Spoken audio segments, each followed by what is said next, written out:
들어갑니다. 총칙의 20문제, 물권의 20문제입니다. 예, 아시죠? 거의 교재 법 조문에 순서대로 나와 있습니다. 그러니까 크게 염도 안 둬도 돼요. 정확하게 이해만 하시면 되는 것이다. 자, 맨 처음에 법원이 나오십니다. 법원. 민법의 법원은 법의 존재 형식이잖아요. 법의 존재 형식, 법의 인식 근거, 법이 어떤 형태로 민법을 적용할 때 민법의 법원이 법의 근거가 어떤 형식으로 되어 있는가라는 거죠. 법 형식이 어떤 것으로 되어 있는가. 성문법도 있고 불문법도 있습니다. 그런 것들이 민사사건에 적용할 법이 어떤 것인가 이 뜻이 법원이거든요. 법의 존재 형식 또는 인식 근거 이 뜻이거든요. 옳은 거 찾아라 했는데 안 되는 거 하나 있잖아요. 판례법은 우리나라에서 인정 안 하고 있잖아요. 예. 그럼 이제 성문법도 되고 불문법도 되는 것이죠.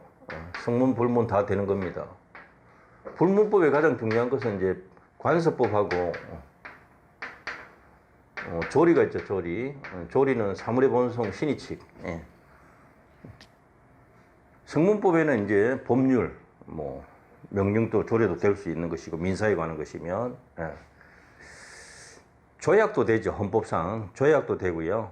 예. 그리고 일반적으로 승인된 국제법규 이거 헌법에 있는 조문이거든요. 예. 국가 간에 합의를 한 조약하고 국회 승인받은 게 조약입니다. 국회 승인받지 않았지만 대부분의 국가들이 받아들이고 있는 국제법을 우리도 받아들이겠다 해서 일반적으로 승인된 국제법규. 일반적으로 승인된이라는 단어가 빠지면 안 됩니다.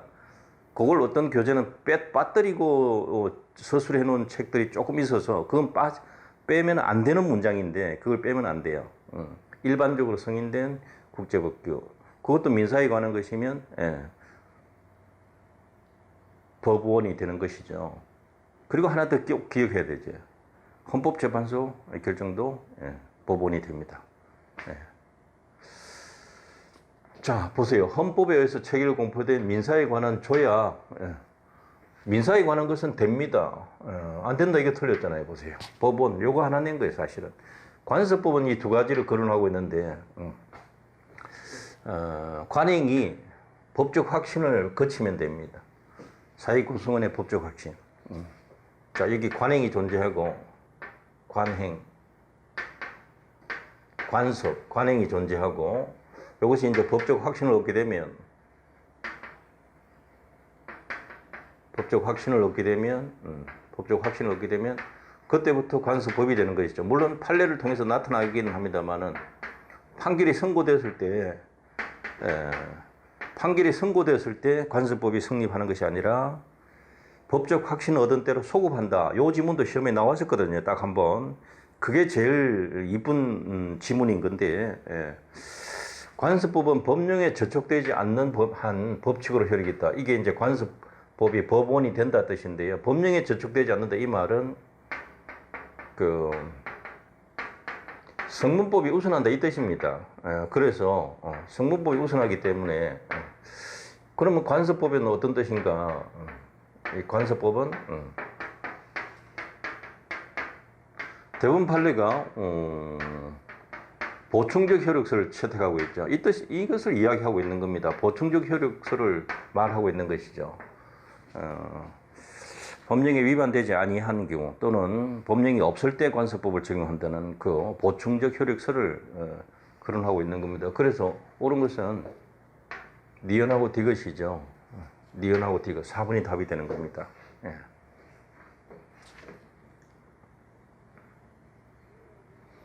자, 여러분 이걸 잠깐 보셔야 되는 것이 헌법에서 체계를 공포된 조약과 일반적으로 승인된 국제법규. 이게 헌법이거든요. 몇 가지가 헌법 조문이에요. 이것이 국내법과 같은 효력 가지고 그것이 민사에 관한 것이면 법원이 되는 것입니다. 예. 관습법은 사회에 거듭된 관행이고요. 사회의 법적 확신과 인식이 있으면 법적 규범으로 승인 강행되게 된다. 그러면 관습법이다라는 거죠. 관습법은 법이기 때문에 법원이 직권으로 참작해야 된다라는 것이고, 물론 법관이 모든 관습법을 알고 있다고 전제할 수는 없기 때문에 필요한 경우에는 당사자가 주장할 수도 있다, 원용할 수 있다라는 것도 중요한 겁니다. 그리고 관습법은 헌법을 위시한 전체 법질서를 위반하지 않아야 된다. 헌법을 최상위 규범하는 전체 법질서에 반하지 아니한 것이어야 된다. 그리고 정당성과 합리성이 인정될 수 있어야 된다. 여기까지인데 국가의 승인이 필요한가? 국가 승인을 요하는 건 아니다. 이거 중요한 겁니다. 국가 승인을 요하는 게 시험 나왔었죠. 법적 확신을 얻은 때 소급해서 판결이 선고되지만 법적 확신을 얻은 때로 소급해서 물론 이때 선고되겠지만 판결 선고된 때 성립하는 것이 아니라 법적 확신을 얻은 때로 소급해서 성립한다. 이런 표현 굉장히 중요합니다.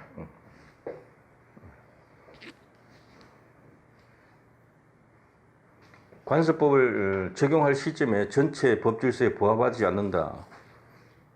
그렇게 되면 효력이 부정될 수밖에 없는 것이죠. 이 실제 사건이 요거잖아요. 종중원은 성년으로 된 남자로만 한다는 유교적 관습법이 위헌 결정 났던 사건이죠. 위헌 무효 판결이 난 이 사건입니다. 이게 종원 자격을 성년 남자로만 제한하고 있다. 여성에게는 배척했죠. 더 이상 효력 없다.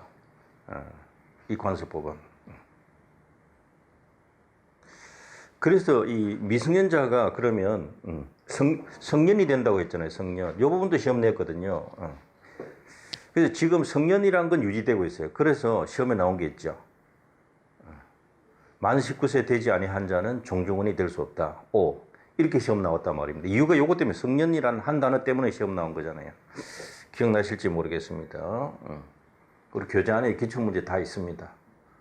자, 그렇게 공부해 두시면 될 것 같고요. 두 번째는 여러분 신의칙이잖아요. 신의성실의 원칙. 신의성실의 원칙은 강행규정입니다. 그거부터 먼저 외우셔야 돼요.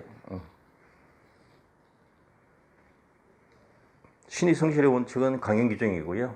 민법의 법조문 제2조에 있잖아요. 그리고 법원이 직권으로 참작해야 되는 것이지 주장하면 판단하고 주장하지 아니하면 배척하고 그건 아니다라는 겁니다.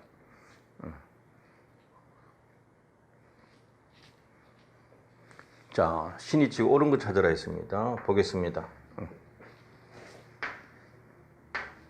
신의칙이 강행규정이다라는 거 꼭 기억하셔야 됩니다. 법원은 당사자 주장이 없으면 직권으로 판단할 수 없다. 이거 틀렸잖아요, 벌써.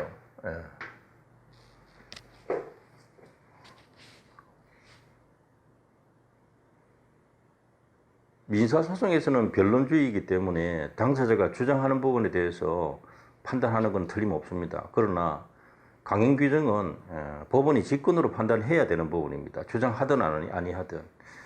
법관이 강행규정 위반 사실을 간과하고 판결을 내리면 그 자체가 벌써 법 적용을 잘못한 것이라 위법이거든요. 이해되시죠? 그런 점들을 생각하셔야 된다. 그 벌써 기억이 틀린 겁니다. 기억 들어가면 벌써 이 지문 보세요. 기억 1번, 3번, 5번은 벌써 다 틀린 거잖아요. 보세요. 1번, 3번, 5번 기억 들어갔으니까. 그럼 니은 디귿 중에 하나나 또는 둘 다나 그렇게 되는 거죠. 무권 대리인이 무권 대리 후 단독으로 본인 지위 상속했다. 요거 이제 유명한 사건 아닙니까? 단독 무권 대리인 행위를 했다가 무권 대리인이 본인 지위를 단독 상속하게 되면 무권 대리인이 본인이 되는 것이죠. 그러니까 본인 지위에서 취인 거절하는 것 되는가? 이 신의직 위반이잖아요. 이 사건은 여러 가지 사건이 몇 번이나 출제되었습니다. 굉장히 출제 빈도 가장 높은 것 중에 하나죠, 이것은. 그래서 무권 대리인이 대리권 없는 자가 본인 토지를 상대방과 계약하고 이전 등기까지 해줬단 말이죠. 그리고 제3자는 또 제3자에게 양도하고 이전 등기까지 된 상태다. 그 판례까지 있어요. 이 상태에서 본인이 사망하니까 묵군 대리인이 본인 지위를 상속받아가지고 본인 지위에서 자기 부동산이라는 이유로 묵군 대리 행위를 했던 그 부분을 추인을 거절하고 등기 말소를 요구했던 사건이 있는 겁니다. 등기를 말소 청구하거나 부당이득 반환 청구하거나 이랬던 사건이 있거든요.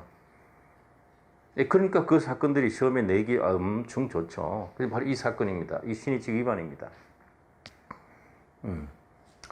부동산 거래에서 신의칙상 고지 의무 대상은 직접 법령 규정에 따라서 발생할 수도 있지만 계약상, 관습상, 조리상, 일반 원칙에 의해서도 인정될 수 있다. 이런 부분은 가장 대표적인 것이 여러분 이중매매의 경우에 중도금 이후부터 매도인이 제2 매수인에게 이전 매매 계약하고 이전 등기하게 되면 제1 매수인과의 관계에 있어서는 배임이 됩니다. 그렇게 판례가 해석한 거예요. 조리상. 그러한 조문은 없어요. 법령의 규정은 없어요. 왜냐하면 중도금 받은 이후부터는 자기 부동산을 매도인 입장에서는 잘 관리하다가 잔금을 받으면서 이전해 줄 의무가 있는 거잖아요. 중도금 받고 난 뒤에 건물을 다 부숴버려도 되나? 자기 거라고? 그러면 안 되잖아요. 매수인은 그럼 어떻게 돼요?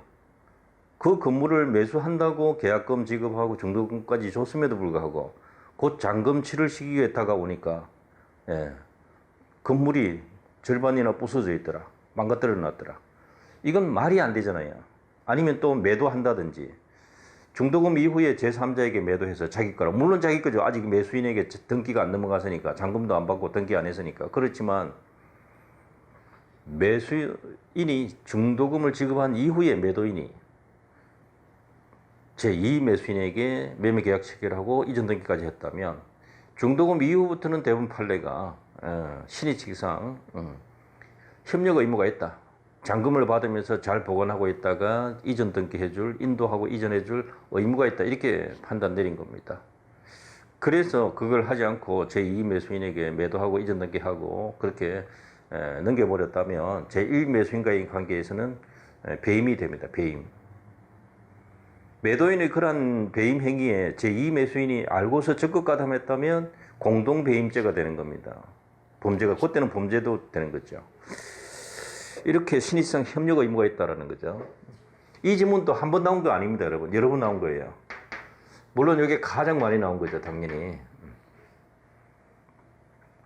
그리고 1번, 2번 문제는 그렇게 중간 정도 문제지 난이도가 높은 문제는 아니다라고 보시면 돼요. 교재안이 다 얼마든지 있는 것이고 충분히 해결할 수 있다. 그러면 이 둘 다가 맞으니까 니은디 것이 맞죠. 4번이 답이 되잖아요. 이렇게 빨리 풀 수도 있고요. 알고 있으면 빨리 풀어집니다. 그래서 좀 상세히 공부하시는 게 중요하죠. 요 판례 보세요. 신의칙에 반하는 것, 권리남용, 요거 강행규정 위반이거든요. 당사자 주장이 없더라도 법원을 직권으로 판단할 때 89년 판례를 제가 여러분 보여드리는 겁니다. 믿으시라고. 자, 그 다음에는 이제 어떤 게 있는가 좀 잠깐 참고합시다. 요 사건 보세요. 묵군 대리인이 본인 부동산을 매도한 겁니다. 그리고 난 뒤에 단독 상속하는데 소유자 지위에서 자신의 대리 행위는 묵군 대리라는 이유로 등기 말소 청구하는 것 신의칙 반대. 실제 이 판례 시험 그대로 나왔었어요. 그러니까 또 낸 것이죠, 이 부분은. 자, 갑이란 친구가 대리권 없이 을 소유 부동산을 병에게 매도하고 등기까지 해준 겁니다. 그러면 묵군 대리 행위니까 원칙적으로 본인 추인 전이면 무효잖아요. 이런 논리를 이해하셔야 돼요. 왜 무효니까? 묵군 대리인이 본인 부동산을 매도하고 이전 등기까지 다 해줬다. 근데 무효라고 그래요. 왜 무효냐고요? 본인 추인하기 전까지는 무효거든요. 그러니까 원칙적으로 무효예요. 그걸 꼭 기억하셔야 돼요. 그리고 이에 터잡은 이전 등기 역시 무효고, 매매계약 무효고, 이전 등기도 역시 무효가 됩니다. 근데 이게 중요해요. 이런 부분 주목하셔야 돼요. 갑은 을의 무권 대리인으로서 민법 135조 1항 규정에서 매수인인 병에게 이전 등기 의무가 있습니다. 무권 대리인은 상대방에게 책임을 져야 되거든요. 상대방 선의무가 실릴 때. 그게 135조 무권 대리인의 상대방에 대한 책임입니다. 추인을 얻지 못하거나 대리권 증명하지 못하면 무권 대리인은 상대방에 대해서 계약 이행하거나 손해배상 책임을 지도록 되어 있잖아요. 바로 그 135조가 여기 딱 나와 있잖아요. 보세요. 이 부분을, 이런 부분도 주목하셔야, 저 같으면 요거 시험 냅니다. 135조. 이건 늘 시험 내는 거거든요. 자, 그러한 지위에 있는 갑이 을로부터 상속받아서 이전 등기 의무를 이행하는 것이 가능하게 된 시점에서 자기가 소유자라는 이유로 전전 매수한 정에게 원래 무권 대리가 무효였으니까 등기가 무효다 이렇게 주장하면서 등기 말소 청구하거나 점유로 인한 부당이득 반환 구하는 것은 넘겨줄 의무 있는 자가 오히려 돌려달라고 하는 것이니까 금반환 원칙이나 신의성실 원칙에 반해서 허용될 수 없다. 이건 너무나 중요한 판례거든요. 이 사건은 그냥 그대로 시험 내, 사례 문제로 바로 시험 내도 되는 거예요. 사례 문제로 바로 시험 내도 돼요. 이걸 공부하셔야 돼요, 여러분. 이런 판례를 공부하셔야 돼요. 그래서 제가 해설이지만 좀 많이 넣어 놓은 겁니다. 이 교재 안에도 물론 있습니다, 이 판례는요.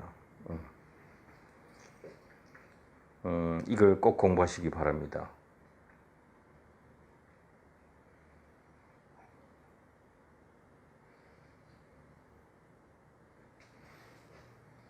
자, 그 다음 이제 부동산 거래에서 상대방 고지 의무 대상이 되는 것은 근거가 법령에 근거한 고지 의무만 있는가, 계약상, 관습상, 조리상, 일반 원칙에 의해서도 인정된다라는 거 참고하시면 되겠고요.